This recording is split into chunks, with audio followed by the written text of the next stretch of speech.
So welcome to the first City Futures seminar presentation for the year. I'm Chris Pettit, I'm the director of the centre. It's my privilege to welcome you here today. For those who are in the lab, welcome. For those who are online, I think we have close to 100 people online who have registered to come to this session. So first, I'd like to acknowledge we're meeting today on the traditional lands of the Bidjigal people of the Eora Nation and pay my respects to elders, past and present, as well as to any First Nations people joining us today. So if you are, a little bit of housekeeping, if you are joining online, please mute your microphone, which I see everyone here has. And please keep your camera off until we get to the Q&A session. And when we get to the Q&A session, feel free to put on your microphone and show yourself if you like. We also have the chat for those online, so please post any questions in the chat. So without further ado, I'd like to hand over to Professor Bill Randolph, who will be chairing our session today. Okay, thanks. Okay, well, thank you very much, Chris, and thank you all those in the room. There are quite a few, as well as online. I'm sure there are quite a few out there as well. Look, we're really very privileged today. We have an international double header, which is quite unusual for us. Well, quite unusual to have two people speaking and to have two eminent international speakers. And speaking is doubly significant.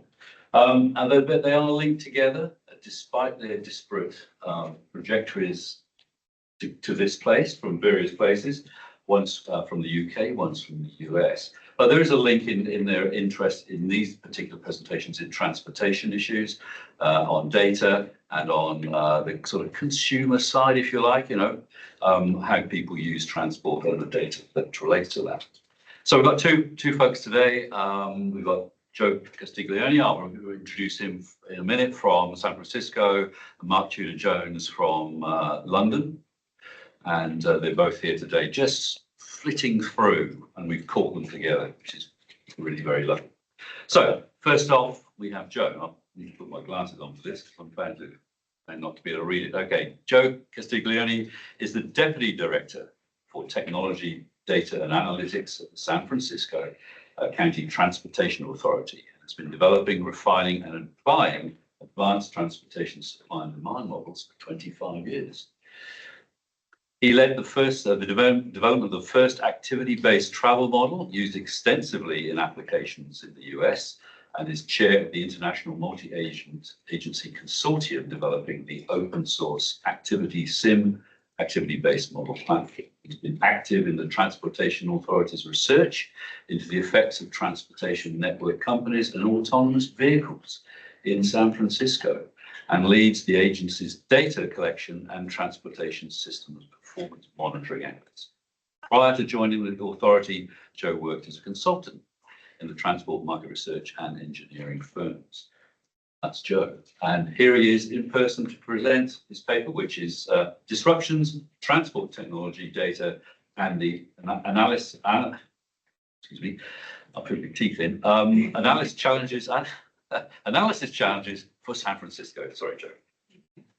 No, thank you so much. It's really an honor to be able to speak to you all today, talk to you about some of the work that we've been doing in San Francisco. As I said, we wish we could stay longer, but the fact that even within this short stay, we have the opportunity to meet up with you, really happy. I won't repeat the title of the paper. I will tell you, though, about what I'm hoping the goals that we can get out of this presentation. I want to talk to you first about disruptions. I'll try and stay a bit. First about disruptions in San Francisco. Of course, there's been all sorts of disruptions. We've all felt them. They haven't just been limited to San Francisco. But two that I really want to talk about to you all about is one, what I'll call new mobility. By that, it's things like Uber and Lyft, bicycle share, which is maybe not a disruption in other parts of the world, but it is in the US, autonomous vehicles. And then another disruption, not transport related, but with transport effects, which was the effect of the COVID pandemic. How did this affect travel behaviors in San Francisco? How did this affect transportation system performance? These are all great interest to us. But also really importantly, like, what do we do with this from a policy perspective? How do we respond to this? What are the analysis challenges that we face? And, what are the data and tools that we in San Francisco have been using to help inform kind of the making of public policy? I'll give you a very brief background on the agency that I work for. The San Francisco County Transportation Authority was created about 35 years ago to administer funds from a sales tax. And the sales tax dollars are to fund the infrastructure and to fund programs, policy programs. Since that time, though, we've taken on a lot of other roles as the congestion management agency for San Francisco. We were required to kind of monitor congestion. I'll talk to you a little bit about that, to develop plans if we reach certain thresholds with respect to congestion. There's billions of dollars spent just in San Francisco on transport infrastructure and programs. We help kind of prioritize what those are, how it's spent at the federal, state, and local level. We develop plans, a congestion management program, and also, really importantly, a long-range transportation plan that looks out like typically 25 years into the future and helps us prioritize what our investments are. So I'm going to jump into the first disruption. Actually, I want to note, this has been one of the most interesting things that I have had to work on in my life, which is what happens when a new technology, we'll call it, in this case, ride-hail, Uber and Lyft, moves into a place. What are the effects? And this was the first big question that I was asked in my job. And I want to point out today is the 10th anniversary of starting at San Francisco County Transportation Authority. So it's kind of interesting to be talking to you all about this. I started the job, and our board of commissioners, our board of supervisors was like, it seems like there's a lot of these Ubers and Lyfts around. It also seems like there's a lot of congestion. Can you help us understand what's going on? It's a real challenge. I'm talking to you a little bit about this later. It's really hard to get data on these things. And it's never gotten easier, even in the 10 years. But through a very backdoor way, we did get a bunch of data. And what we found was companies like transportation network companies, Uber and Lyft, were maybe not providing the services at the off-peak hours or in the places that there wasn't already good transport service. They were actually providing most of their trips in the most congested parts of the city at the most congested times of day. And you can see that a little bit in this kind of density map. This is an interactive data visualization you can go to. And in the lower left, you can see the temporal distribution across a week. It's very standard, diurnal daily pattern, a little unstandard, and then increases across the week. That's a little bit unusual, but very much not what the kind of promise had been. That was data just for San Francisco, but these companies operate across the entire state, and in fact are regulated by the state. And one of the challenges we had was like, we're saying in San Francisco, we have lots of issues with this. We feel like there's lots of impacts, but we have no context. We only have a very limited amount of data, and it's just for San Francisco. Eventually, we were able to dislodge a bunch of data from the state, and this is what it showed. So this is the state of California laid on its side, reclining. And on the far left, you see the density of TNC trips in San Francisco that goes all the way to the top, that it is the epicenter of all of this activity statewide. The other places where there were activities was down to the kind of lower right. That's Los Angeles, but it's not everywhere in Los Angeles. I don't know if you folks are familiar with LA. It's a big place, but these trips are only on the west side. They go from downtown to Santa Monica, basically. And then that little thing down here, that's the San Diego airport. And that's basically it. And this is where the huge concentration of trips are happening. This illustrates just the magnitude. So the most trips, the gray bars are the total number of trips by county. The green bars are the density of trips by county. LA has the most trips. San Francisco's number 2. For context, though, LA is 100 times the size of San Francisco in terms of area. It's 2 orders of magnitude. But the density of trips is the green bar. In San Francisco, it's 30 times what it is in LA, and it's 500 times what the statewide average is. Now, when the companies came in, a lot of the things that they said was like, we're going to help solve urban transportation problems. We're going to help solve congestion problems. And how are they going to do that? They're going to do that through a few ways. One, maybe they're going to get people out of their cars and they're going to be pooling rides more. So it'll be higher occupancy. That's how they'll get more people. Or maybe it'll be because they provide that first and last mile access to transit. So people who couldn't use transit now can. Or it might be that because this new model, this new technology is available, they can sell one of their cars or not have a car at all and just use a car when they need it. So the kind of car light or car free lifestyle, which then would induce them to walk more, take transit more. Well, I'm calling this slide the reality check because this is why it's important to it's important to have the rhetoric, it's important to have the idea, but we want to test it against reality at some point. So what you see at the top is some information that we got from one of the only state reports we were able to dislodge, which showed of all the trips, and I'd ask you to look at the bottom bar, which is the total across both companies that were operating in California. Of 100% of the trips that were requested and made, 86% of them were just regular old trips. Only 14% attempted to pool, and of those, only half of them pooled. So 7% of all of the trips were pooled. So if your idea is you're going to solve urban congestion by getting people to pool, it's not this. And I should also note, when we talk about this, somebody might say, well, it takes time for these markets to emerge. This data is from a report that came out 10 years after TNCs were operating in San Francisco. And San Francisco, as probably everybody knows, has a very rich transit network. So there's plenty of opportunities for this market to emerge, and it just simply never did.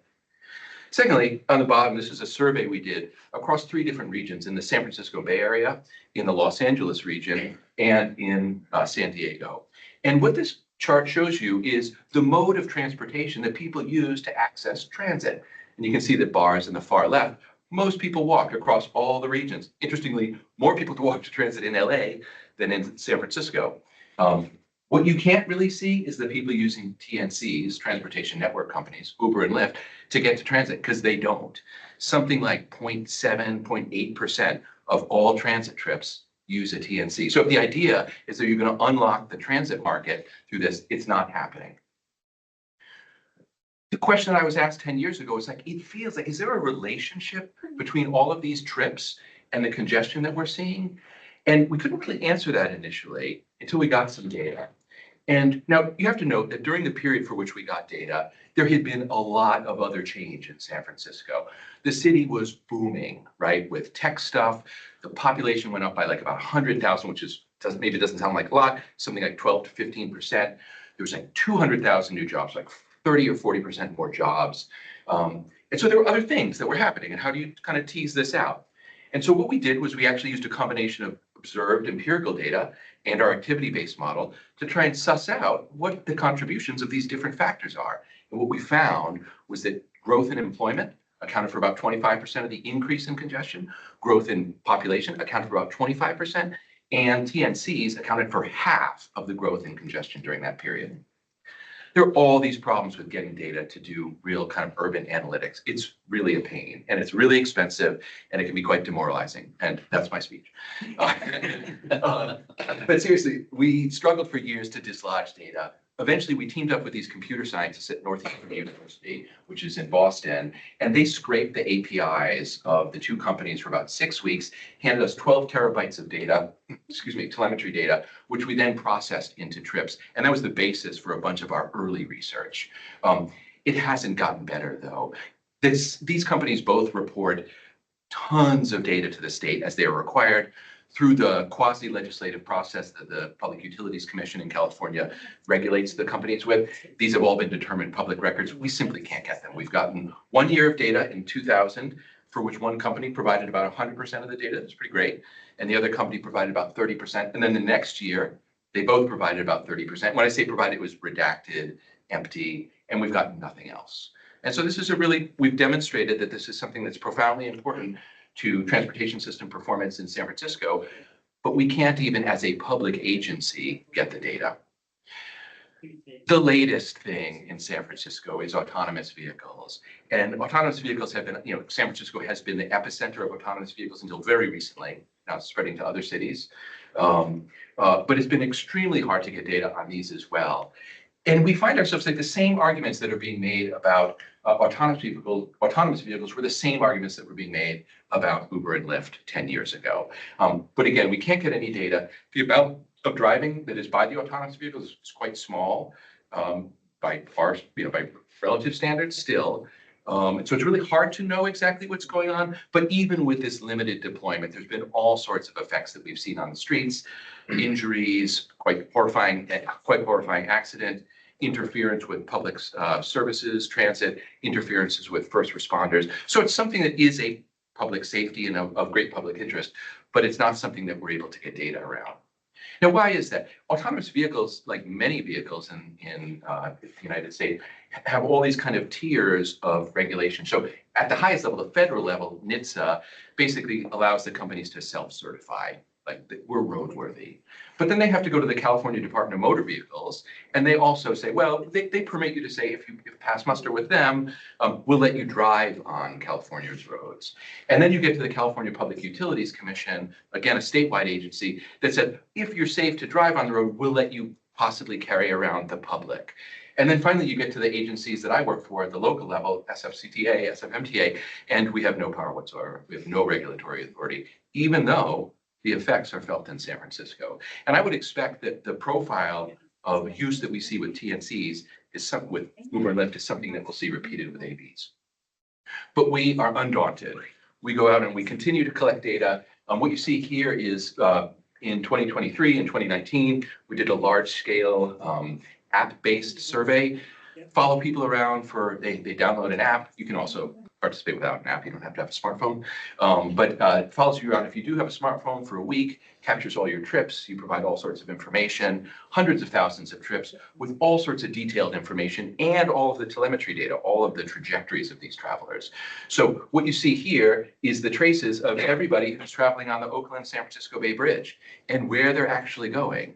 But what's really interesting about this is because you have all this granular data, you can know things like what the income profile of these folks are, or what the race or ethnic profile of these folks are, or what purposes they're traveling for, which is really important as you all too in Australia, consider things like road pricing and equity impacts of that. And you can actually get insights into that.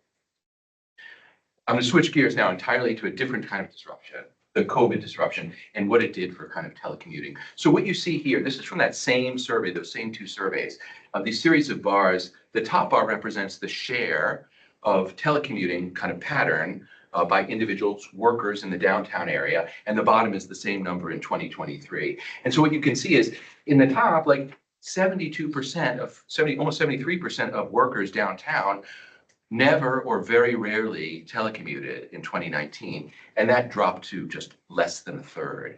And what we see here, and I can't quite see the statistic, that the number of people who are commuting, downtown workers, 2 or more days a week, went from 14% to 63%. And that is a fundamental change. It has fundamentally changed what downtown is like. And as an agency that is responsible for funding infrastructure projects, this has had a direct effect on the amount of revenues that we have to program and build our set. So it's pretty expensive to go out and do these surveys. So you can also kind of buy data from other people. You probably heard the phrase big data before. And I would say that we have had, I'm going to present you with a big data success. This is our congestion tracker. This is based on INRIX data, very well-known data provider. What we do with this is every month, it used to be much more frequently, and going back 5 years for this data set, 35 years overall, we basically do a performance profile of every single major arterial by hour of day in the city. This is an interactive visualization. You can go online and check this out at our website. It's become a huge resource for the public and also for other city agencies who are looking to see, how things are going. However, there are also big data fails. I'm not going to say the proportion of success versus fail, but we wanted to do a study on the west side of the city. And as I said, it's really expensive to do these large-scale surveys. And so we wanted to buy some big data that would tell us something about a short-term trend, not a longer-term trend. And so what you see here is we're really interested in how much VMT, vehicle miles traveled, per person is happening by these different households. The reason why we're interested in VMT per person is that is linked directly to statutory regulations and obligations, environmental evaluations, and so on. Each one of the dots in this scatter plot represents an individual, we call it travel analysis zone. There's about 1,000 of them in San Francisco, and it's about 1,000 people in each one of them, something like that on average. So in the scatter plot, though, what we were interested in is between 2019 and 2023, how much did people's driving change? And we looked at the data and we said, we cannot say anything with this. So like, for example, up here, you see the dot up towards the top. This is saying that in 2019, those households were driving something like, on average, 7 miles per day. And just 4 years later, they were driving almost 30 miles per day. Conversely, you can look at a dot at the bottom, and that was saying that in 2019, the average for the 1,000 people or so in this zone were driving 22 miles per hour or 20 miles per day per person, and that dropped to 0. This data is useless, and this data costs money. And there's you can only say buyer beware when it comes to this. You should proceed with extreme caution if you don't know the quality of the data. I'm not going to dwell on this one too much. Data visualization is something I love. I think it's something really we need as analysts to be using more. It's also incredibly powerful as a communication tool to the public. Whenever possible, we try and make interactive online data visualizations that go with all of our work. Now, I have a slide up here on activity-based modeling. I'm sure everybody who isn't asleep is going to now fall asleep. But activity-based modeling and modeling is actually a really core part of our work, not just when we're talking about building something that's going to come online 10 or 15 years from now, but in our analysis of the effects and the contributions of different factors to changes to congestion, or, as you'll see in a moment, how we think about how COVID is affecting people's choices. Now, what an activity-based model is basically it's SimCity. It simulates what every person in the region is doing, 7-8 million on every day, what types of activities they're participating in, where those activities are, what time of day they went to those activities, what time they came home. By activity, I mean went to work, ate out, did shopping, and then finally what mode they used to get there. We use this to help us understand what was happening with COVID. But one of the challenges with models is that they depend on us assuming that relationships are going to hold steady. Well, what happens when employment spikes, when people start telecommuting with entirely different patterns than they did before, or can't participate not just in work, but in other activities due to shelter in place, or they're avoiding transit because of health concerns, which they never did before, or there are network updates that hadn't happened before. So we developed this scenario tool that basically, again, this is an interactive visualization. We ran, covariate along these 5 dimensions at 3 different levels. We did 243 scenarios, simulations, and said, what happens if you, in this case, what you're seeing here is unemployment is low, people are still going back to activities, work activities, non-work activities, but the transit cuts are still there because there's no money. And people are still avoiding transit because maybe they're used to driving now. And what you see are these, maybe in some cases, unsurprising, and in some cases, quite surprising effects. The big red line you see coming off there, that's the Bay Bridge, super congested, melting down. But the side effect of that is you can see some blue freeway segments. And that's because the capacity is so throttled that it's actually opening up capacity downstream, and people are using that to get down to Silicon Valley from San Francisco. It's a little bit of a pitch here. I'm sorry, I have to make it. ActivitySim is this open source, free, activity-based modeling platform that we have been developing with an international consortium and US consortium of public agencies, including one here in Australia. And we're basically just trying to, make available to folks for free cutting edge software. It's really state of cutting edge software, I would say state of the practice with respect to, we're not trying to be bleeding edge, but kind of best practice. And it is sensitive to all of the many, I would say almost all of the questions that we are being asked these days. So if folks are interested, it's also free to researchers. There are full-scale example data sets for regions in the US that you can download. Software's all free. So explore it. You can find it on GitHub. I should have included it. But if you just look up it on GitHub Activities, you'll find it. So in conclusion, I'm doing good on time. Actually. You're doing very good. Better than I thought, actually. Almost to the minute. Okay.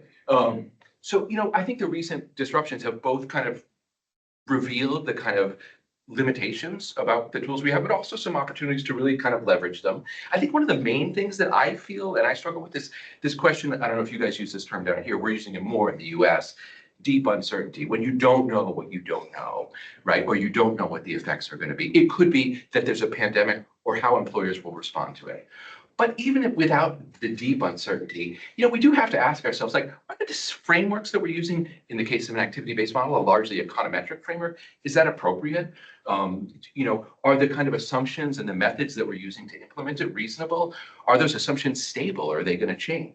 And then ultimately, do we even have the data to build and to populate the frameworks that we have? And so I close with this acknowledgement. It's a little bit of a handoff to you, Mark, because this whole presentation has very much been from the perspective of traditional transport planning, engineering, technology, economics, acknowledging that.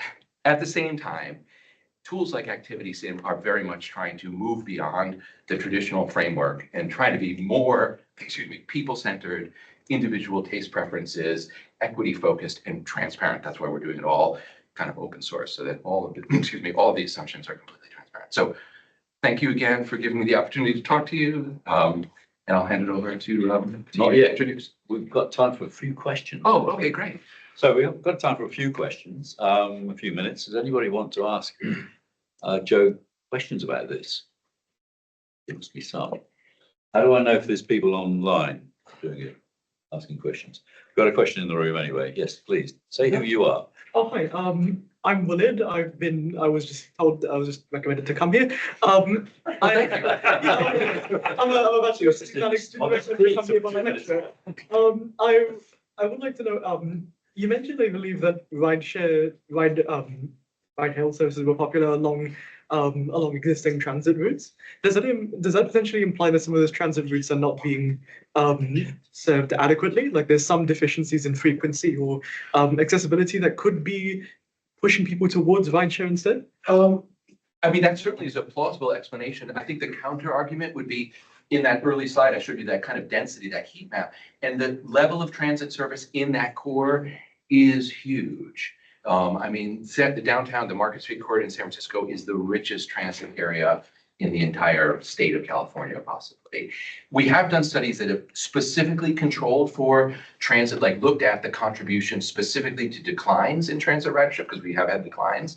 And what we found was something like, and I can share this research with you, it's published, that TNCs, the presence of TNCs accounted for about a 10% decline in transit ridership. And if they hadn't been there, there would have been more. In those surveys, so we also asked them questions about if a TNC, an Uber or Lyft were not available, first of all, would you have made the trip? Are they inducing travel? And secondly, if you would have made the trip, what mode would you have used? And something like 35% of the trips were people who would have taken transit otherwise. Another 15% were people who would have walked or taken a bike. And then something like 8%, it's just new induced travel. So all of those people are being moved out of what we would consider more sustainable transit modes into vehicles. And just as a sidebar with congestion, it's really hard to imagine how getting people into cars is reducing congestion. I mean, there's just a challenge around that. Well, thank you. Thanks for the question. No worries. Any other questions? Yep. So in terms of data collection, so one of the richest sources we have for the traditional data collection is the traffic counts we have, which is independent of the operator who were doing that. I was wondering, is there any work on using the latest vision, computer vision stuff we have to count ride companies? Yes. And make a model based on that. So that's something which I thought it's basically they identify themselves to stickers and the way they are, and they have number plate recognition. Is it possible, or is there any work to collect data in that? Absolutely. There are a lot of companies that actually are pitching that these days, which are kind of a combination of kind of camera-based data collection, and also like LiDAR and other technologies as well, and AI to then classify. We haven't been using that too much in our own work yet around traffic counts or anything like that, but we do have a grant proposal that we put in last year that was around, I mentioned safety, and one of the big questions around autonomous vehicles, the pitch for autonomous vehicles is that they're safer than human drivers, right? That is the tagline. And so the question is, well, aren't they? And so one of the problems with that is that we actually don't have really great data on how bad or good human drivers are. And so what we pitched was that we would set up in a huge area of San Francisco, I shouldn't say a huge area, but like a neighborhood scale. On every single intersection, we would have multiple cameras that would be collecting all of the data, classifying all of the data, so certainly counting it, but also, there's all these technologies around detecting, classifying, first of all of the users, not just cars, classifying as to whether they're autonomous vehicles or not, which you can tell by their form factor or other methods as well.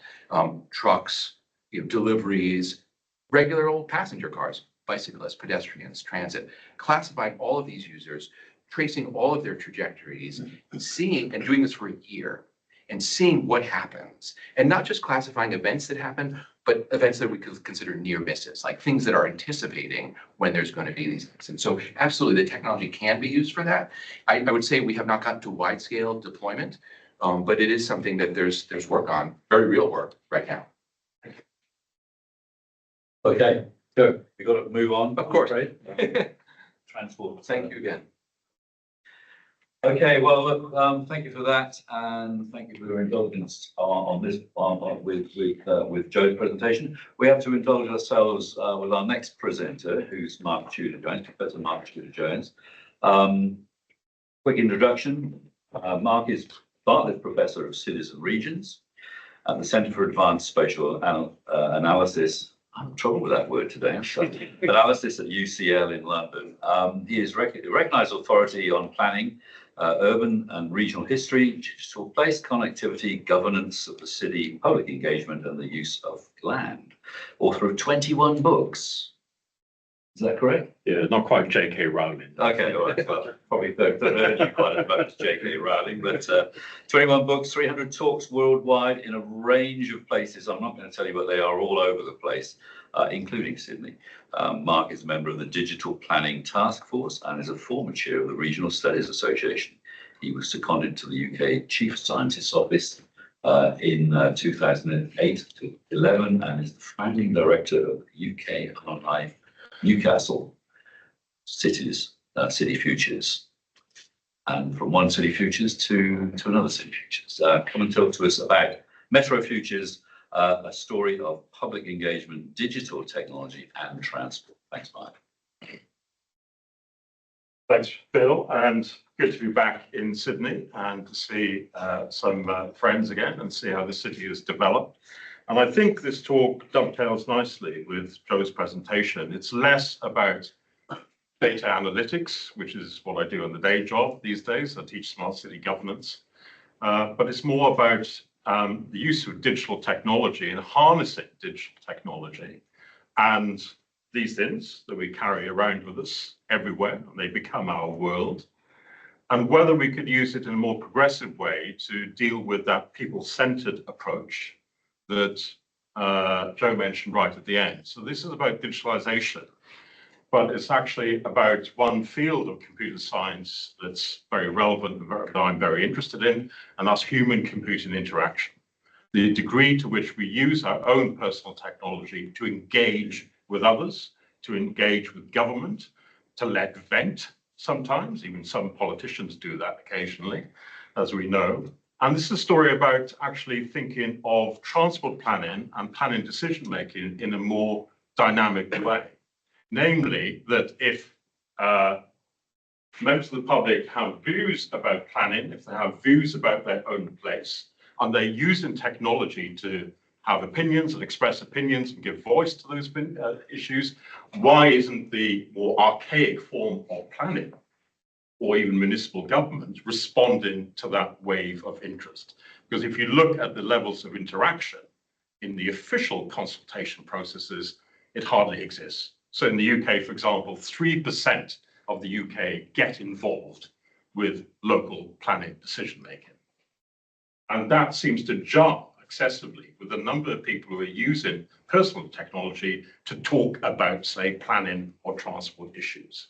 So is there a way we can bring these two things together and create a more progressive and dynamic and positive discourse about planning and not use social media in a more reactive and negative ways, which is what we find sometimes? So I'll zoom through this quickly, and also I'll actually probably skip one or two slides just for saving time. Oh, these are not moving forward. There's a special technique. Is that it down there? Yeah. Yeah. Okay. Okay, so it's about trying to gauge people's interests, but also moving beyond data. So it's hard to, remember, I suppose, that these things only came into existence in 2007, and they've transformed our lives. I mean, there's something like 7.5 billion smartphone users in the world today, figure that's going to go up drastically in the next 4 years, possibly doubling. And if you go down to individual nations, the figures are quite scary. So in the UK, 96% of the population own a smartphone. 96% of households have access to the internet. There's variation in the cohorts that get involved and engaged there. So, for example, 99% of Generation Z will use technology and use their own smartphones to engage. If you look at over 65s, it's 50%. That is quite a sizable difference in the sort of people who use the technology to engage about their place or planet issues. And it jars, of course, with that 3% who get involved with local planet issues. And you can imagine that the 3% who do get involved are probably the over 55, over 60 group, white, male, predominantly group of people as well. So there's a different democratic trend going on in terms of using technology and using more analog processes, and maybe some of the more positive and proactive things are not being used. What we wanted to do was, for a new transport project going on in the northeast of England, we wanted to see whether we could harness the digital interest and the use of technology by the public in a progressive way to inform and engage the public on what that transport service should be. And there was a risk for the transport operator to do this, because normally they said the public just complain about everything. They complain about tickets, they complain about prices, they complain about service reliability. So if we open up the conversation to the public about these things, it'll all be negative, it'll all be reactive, and we don't want that. So in many ways, it's better not to have any form of open consultation at all, because we can't learn from it. And we said, surely it's about the tools that you use, it's about the methods that you use. Create more progressive methods, and maybe you get a better sort of response than perhaps you're using up till now. So that was the background. And we wanted to also find a way of moving beyond data points, moving beyond the numbers, to look at the embodied or lived experience of people using transport. So it was combining the data on the one hand about numbers of people tapping in, tapping out, for example, service reliability, number of people using particular platforms, number of people using individual carriages of a train, could get all that information. But we wanted something that went beyond it into looking at different types of people and their needs of using transport. And the reason why this was important was that people have a very personal experience of using transport sometimes. It can either, and public transport especially, it can either promote that or it can act against it if they have negative experiences. But what about those people who perhaps have physical ability needs, or those people who are disabled through the provision of infrastructure that's there?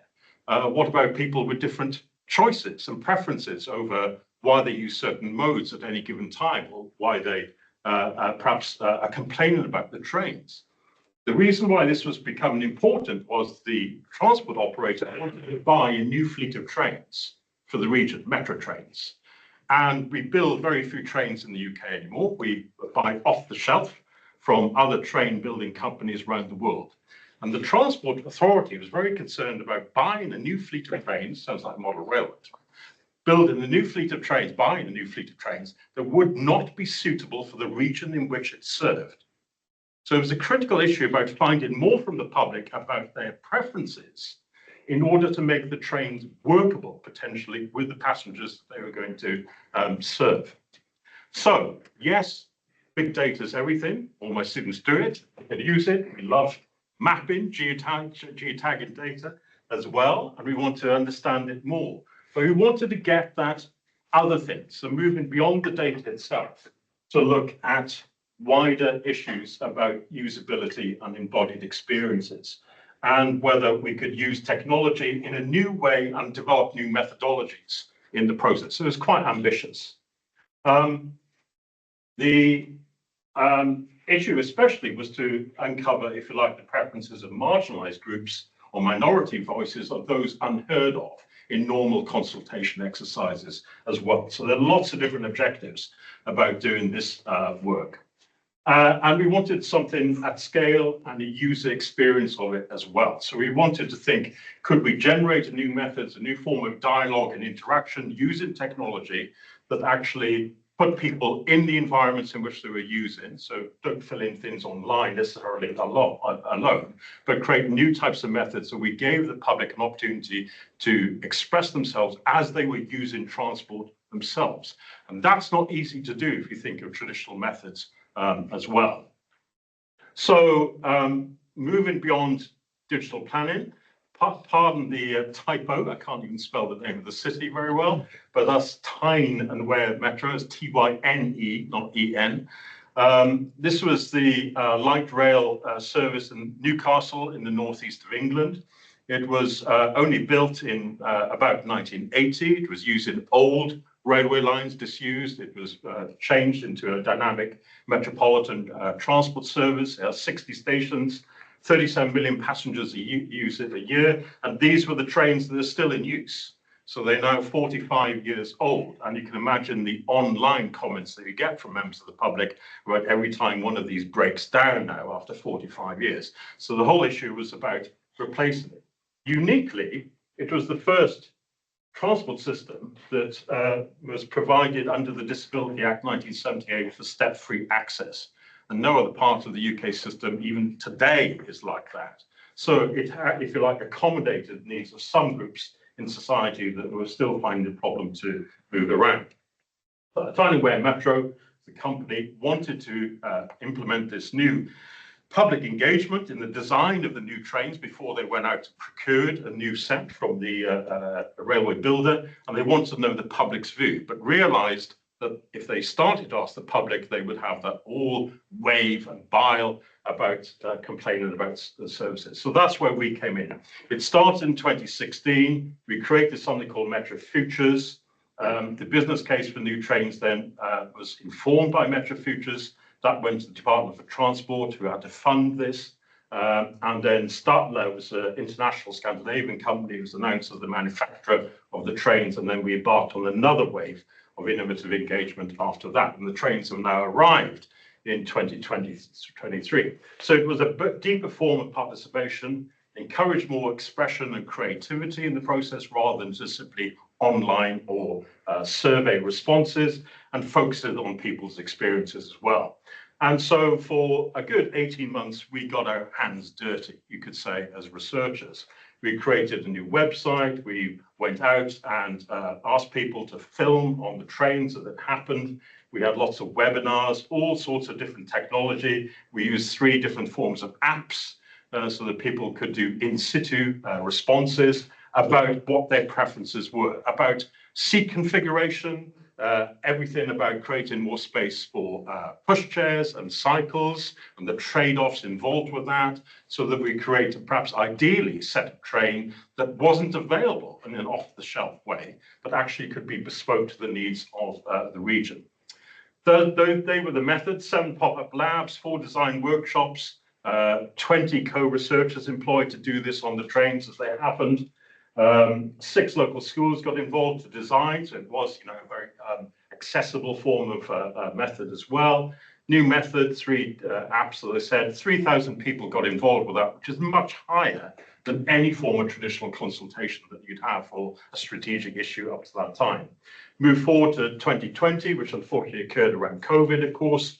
We then used social media. We had webinars, online workshops, and an additional 30,000 people got involved with feedback on what that was all about. And so encouraged this deeper form of participation, including setting up one-stop shops in individual stations as well, so that people could express their views. And it worked in many ways. We were a bit skeptical about using social media because of obviously the more reactive form that it took sometimes, but we realized that the way that you asked the question, the way you got people interact, could be made to be much more progressive than perhaps even the transportation company were expecting as well. So we then moved to using AR and VR as well on the website, so that people could see mock-ups of what perhaps these designs would be. and including the seat configuration, even the choice of paintwork for the trains, the seat pattern, the fabric used, everything. Things that normally they don't ask the public for that sort of level of interaction. And so the public got excited in the idea about train travel. They got excited about the prospect of maybe getting out of their cars and using suburban rail because of the methods that were being employed in a much more progressive sort of way as well. So we harnessed, if you like, HCI about methods with data, with traditional planning, consultation exercises to create this vision of the future. And you can see here that maybe slower participation is useful for certain types of methods and faster participation and speedy responses for others. But there's no uniform one way of asking the public for this information and their views. So diversity, plurality of different types of methods in order to generate that big picture about actually their preferences. So across the 30,000 responses, you can see there were different types of level of interest from different types of methods, and then the average mean length of participation it was taken. So if you want fast, speedy, that's one thing. If you want more considered, in depth and slower, you generate a different type of response. And that's useful if you're a transportation company, municipal government, who's trying to gauge certain types of reaction or responses to the questions being set. The result conclusions, to get to the end of the story very rapidly, was the outcome of the 30,000 responses was built into the procurement bidding process for the new trains. In other words, we took the region's responses over what they wanted to see and put them into the procurement spec so that the train company had to respond to those bespoke requests. And that, if you like, informed the development of the new trains. The government responded in turn by saying it's quite dynamic, so we're going to award the region £362 million for 46 new trains, known as the Class 555s, and they're currently being rolled out in the region. But it was a learning curve about different types of consultation and participation, a learning curve about harnessing digital technology in a more progressive way beyond traditional forms of consultation and data points. And of course, it does generate the reaction that you can have more proactive conversations with the public, even using parts of social media than that might otherwise be the case. So all of this is open source as well. The methods are online for any municipal government or transport authority to pick up if anybody wants to do it. And it certainly worked there, and the public are responding very well to the new trains. If anybody wants to read it in more detail, this paper has now been published at the end of last year, and it's in Contemporary Social Science. But I'll stop there. Thank you very much. Well, almost, yes, please, round of applause. A minute. Two very good presentations that are time perfect. Okay, some questions, please, for Mark. We've got a few minutes left. Friend again. Hello. Have since this kind of like collaboration, like approach has been taken, have any other transport agencies looked to adopt this type of approach to getting the community to design new trains? I think we haven't got, as a group of researchers, we haven't gone out of our way to try and persuade other city governments or transport authorities of the merits of this, and the paper's only just been published. But it's only now that we've started to disseminate this and talk about it in wider communities of interest. So we're hoping that it would serve as a, well, not quite a benchmark, but maybe an example, an illustration that others could learn from.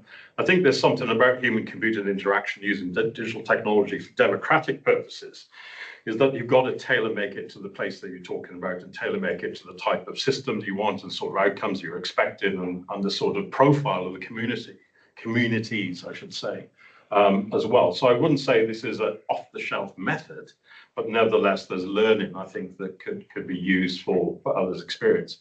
The dilemma is in transport planning, and Joe might know more about this than I do. In transport planning, it's almost the poor relation in terms of interaction with the public compared to other forms of planning, which is much more progressive, more dynamic. And there's never been, for something like a strategic transport question, it's always been very difficult up till now to find a more progressive and dynamic form of participation, which works something of this scale.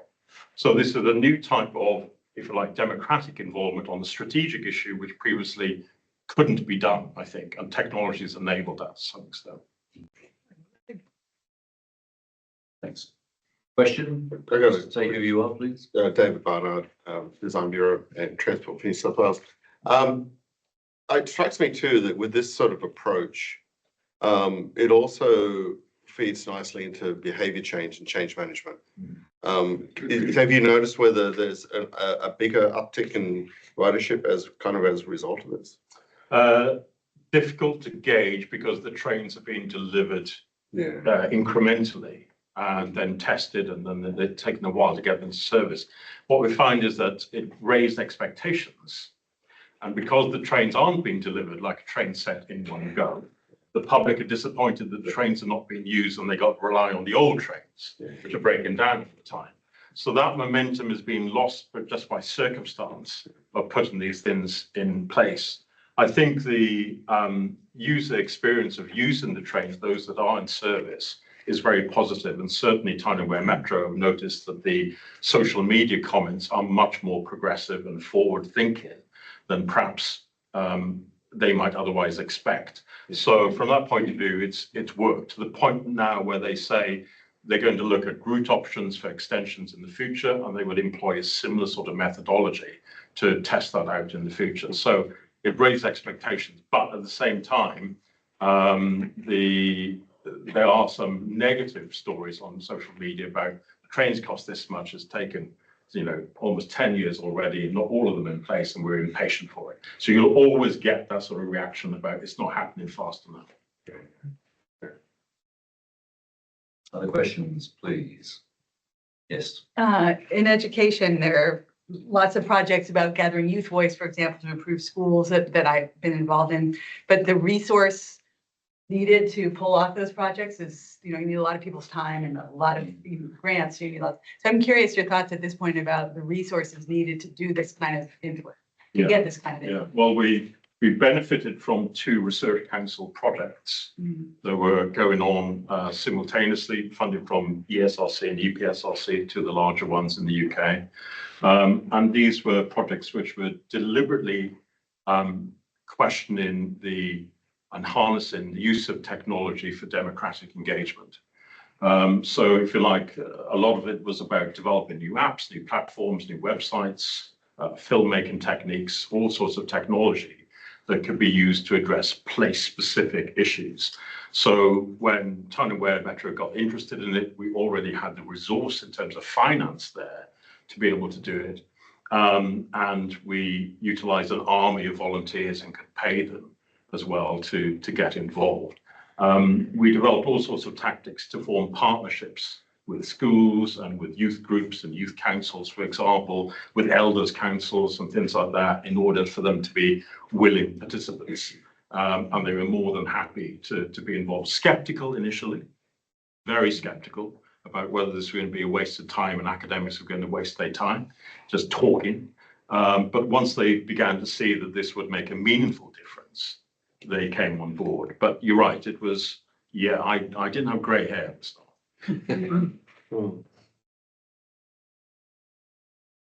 Chris.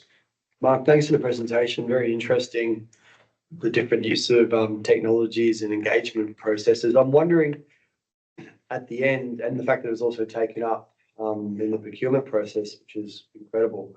Were there any sort of innovations of ideas that really sort of came out through any of the forms of engagement that were seen to be quite novel and new, that, and a citizen or a group might be able to say, oh, look at this design that we've got in this train that's quite, left of centre. Well, I suppose we realised that we needed both digital and analog forms of methodologies and new methodologies. We had to create the methodologies to do this. And what we were careful about, you think about the long-term impact potential of it as a research project, was how many city authorities are likely to go out and purchase a new fleet of trains often. So we created the methods think, well, if this is going to be sold as a toolkit, a free toolkit, then maybe it wouldn't be taken up that much because it rarely happens or the opportunities are not there. So what we decided to do was break it down into individual components so that it's the Woolworths approach. If you want to pick and mix from different aspects of the toolkit, you could do that. So we developed two apps, one called Change Explorer, which was suitable for schools very much so, which was a creative design tool, a little box of tricks, gadgetry, and with jigsaw pieces, large jigsaw pieces made of wood. And people could draw on those jigsaw pieces their choice of train design. And then on the back of it was a sensor that could be put on this box of tricks, and you could actually speak what that design was. So it's a mixture of drawing versus verbal communication with the digital, and it could be then create a collage. And you take any one, and then you can hear everyone else's voice. That encouraged the kids to get involved and got very excited. But what we didn't expect was it also encouraged the parents to be very competitive about their kids' designs. So they were then concerned about other kids who were having better designs than their own kids. And so there was a whole sort of behavioral psychology, education aspect about what was going on there that colleagues in education wanted to take forward as a research project. And the other one was something called Bootlegger app. Both these apps you can download, they're free, by the way. And Bootlegger app is if you go to a gig, right? You see people filming these days. You can't just go to a gig anymore. You've got to film the gig. And we realized that actually this would be quite useful as an event tool. So Bootlegger app, you register that you go to a certain event like a gig. And at some point in the duration, you're given a notification to say, start filming now. And then at the end of the event, it collates all these different perspectives of the 2-minute video pieces, and it stitches them together into a free film. Right? And we said, well, actually, it could be used for gigs, but actually it could be used for anything, any sort of event at all. And that has been taken off into lots of different directions for different purposes beyond something like this. So in many ways, the methodologies have, a range of possibilities more than just the Oswald project itself. A question from online. Waiting asks, with emerging technologies of analyzing public opinions, such as natural language processing, do you see any new opportunities in public engagement context? I do, but it really depends on how receptive the official bodies and organizations are to, first of all, commissioning those types of methods and utilizing them. And whether they see them as a change in direction or they see them as just an innovation that they don't do anything with the results of. So really don't step into it unless you know what you're going to do with the outcome of it. And I think from the start, in our case, we had a client, for want of a better phrase, who was committed to utilizing the outcome. When we've talked about using these methods with other agencies, they are quite excited about the innovative way you can engage people, but they still say, well, it's that group of people who are going to make the decision and we can ignore that. Say, well, in that case, be honest with the public about what the likelihood of this being fused into a decision-making tool. So lots of different methods are already out there. They're free, they're open source, but you're raising expectations the more that you use these more dynamic forms of engagement.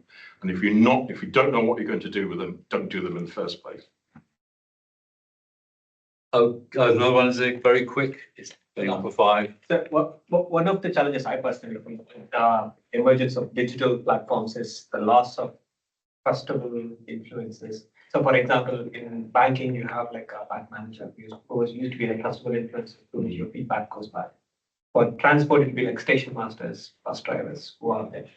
So what's the research and like what's your opinion and like getting that put in this process, like having that in the process? Well, we realized quite quickly that not only do we need ongoing new forms of training for the research team and co-researchers who are members of the public who were volunteering their time as we were going along, because we were making up and testing these methods, but the staff in the Transportation Authority also had to be reskilled and retrained to use them, but also see the merits of them as well.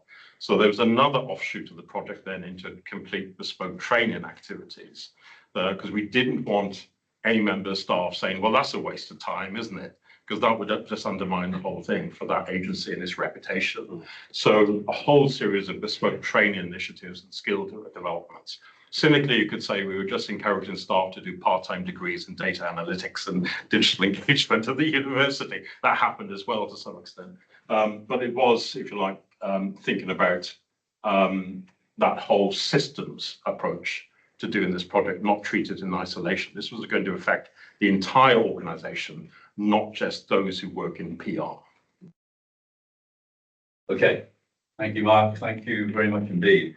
Look, we've come to 5 o'clock, which is the end of the show, I'm afraid. But I have to say that both presentations provided us with insights into the way in which new technology, new digital technology is revolutionizing the way in which we look at our cities. We understand what's going on at a behavioral level, but at a macro level as well. I think, thinking back to at least over 10 years ago when I started research, the sort of information, data, and technologies that are available to us now are revolutionizing the way in which we understand our cities and how we understand those of us who live in cities and how we interact. So 2 very different presentations in many ways, linked through their interest in transport, but bringing that kind of insight from new data, new tech, and indeed new methodologies to understand how our cities are working. So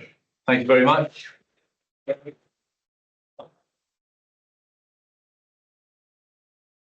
That's it. Thank you very much to those who are online as well. Thank you.